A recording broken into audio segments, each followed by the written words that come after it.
By the 1980s, the most densely packed place human beings have ever permanently lived was not some megacity of glass and chrome, it was a single, dripping, hand-built block in Hong Kong, where more than 33,000 people were stacked onto just 6.4 acres of land. And it existed for one strange reason: for nearly a century, the two most powerful empires on Earth could not agree on who was allowed to knock on its door. They called it the Kowloon Walled City. The people who lived in its shadow had a darker name for it: Hak Nam, the City of Darkness. To understand how a place like this could grow inside one of the most orderly territories in Asia, you have to go back before the towers, before the Triads, before the airliners screaming overhead, back to a small Chinese fort on a quiet shoreline. There had been an outpost here for close to 1,000 years, since the Song dynasty, watching over the coastal salt trade. But the walls that gave the city its name went up in 1847, after Britain seized Hong Kong Island in the First Opium War.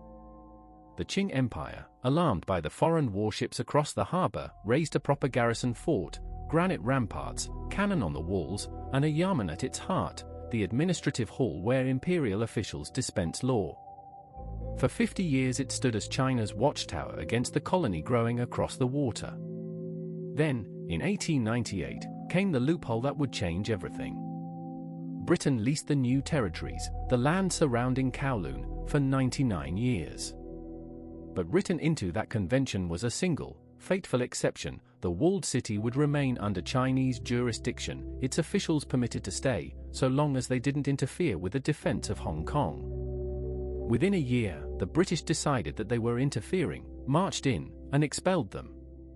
But, and this is the detail on which everything turns, China never surrendered its claim. Britain claimed the right to govern the city and almost never dared to use it, afraid of provoking a diplomatic crisis. China claimed the city but could not reach it. And so 6.5 acres of land slid quietly into a legal void. Not lawless by accident, lawless by treaty. For decades, not much happened. The fort crumbled. A few hundred squatters moved in among missionaries and an almshouse. Then the Second World War tore the whole arrangement open.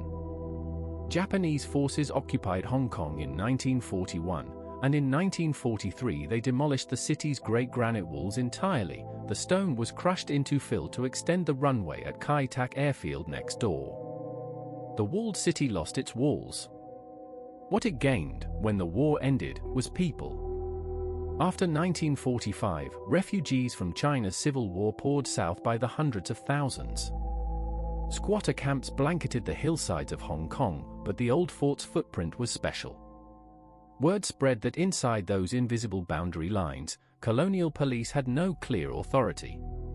When the British tried to clear the squatters in 1948, residents resisted, the eviction collapsed, and the outrage spread all the way to Canton, where a crowd burned the British consulate.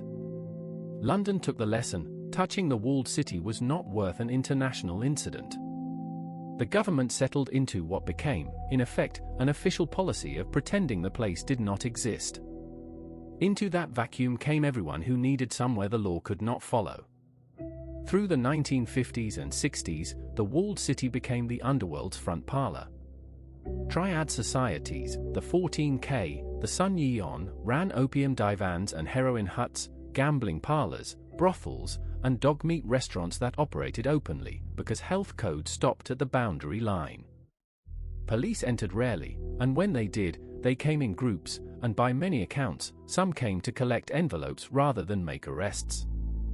For a generation, if you wanted to disappear in Hong Kong, or to find something forbidden, you walked into the alleys of Hak Nam. But the Triad Kingdom did not last. In the early 1970s, Hong Kong turned.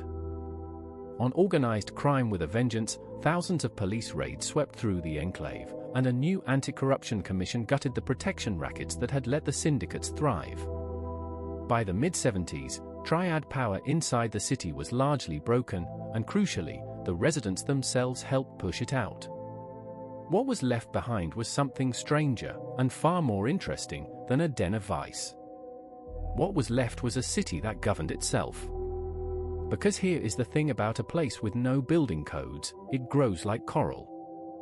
Through the 60s and 70s, the walled city built itself upward, no architects, no permits, no inspections, no fire escapes worth a name. Landowners, or people who simply claimed to be landowners, hired small contractors to stack apartment blocks on top of and against one another until roughly 350 buildings had fused into a single interlocking mass. Towers leaned on towers. Staircases burrowed from one building into the next.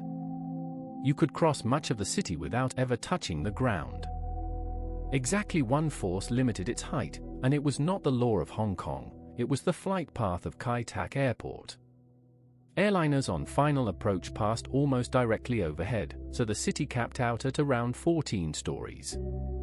The planes banked so low over the rooftops that residents swore you could count the rivets on their bellies. Inside, the deeper you went, the darker it got.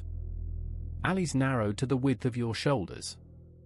Sunlight simply did not reach the lower levels. Residents spoke of streets that saw an inch of light a day, if that. Overhead ran a dripping ceiling of water pipes and a solid canopy of spliced electrical wiring. People carried umbrellas indoors against the endless condensation raining from above. Fresh water came from a patchwork of wells drilled beneath the buildings and pumped to rooftop tanks, plus a handful of government standpipes at the edges. Accounts differ on the exact numbers, but everyone agrees the plumbing, like everything else, was improvised. Electricity was pirated off the grid for years. Only after a serious fire in 1977 did the power company begin wiring the city properly, partly, it said, just to stop it from burning down. By the government's own 1987 survey, around 33,000 people lived in this single block. Some estimates ran to 40 or even 50,000, though those higher figures are debated. Take just the official number, and it still works out to more than 1.2 million people per square kilometer, over 100 times the density of New York City. Nothing else in recorded history comes close. And here is what sounds made up but isn't: it functioned. The walled city had an economy. Hundreds of tiny factories hummed in its lower floors: fishbowl workshops, noodle makers, candy factories, textile shops, metal presses, supplying restaurants and shops across all of Hong Kong. It was often claimed that most of the fish balls eaten in the territory came out of these alleys. The exact share is impossible to verify, but the food factories were very real, and Hong Kongers ate from them every day, mostly without knowing it. The city had medicine, of a kind.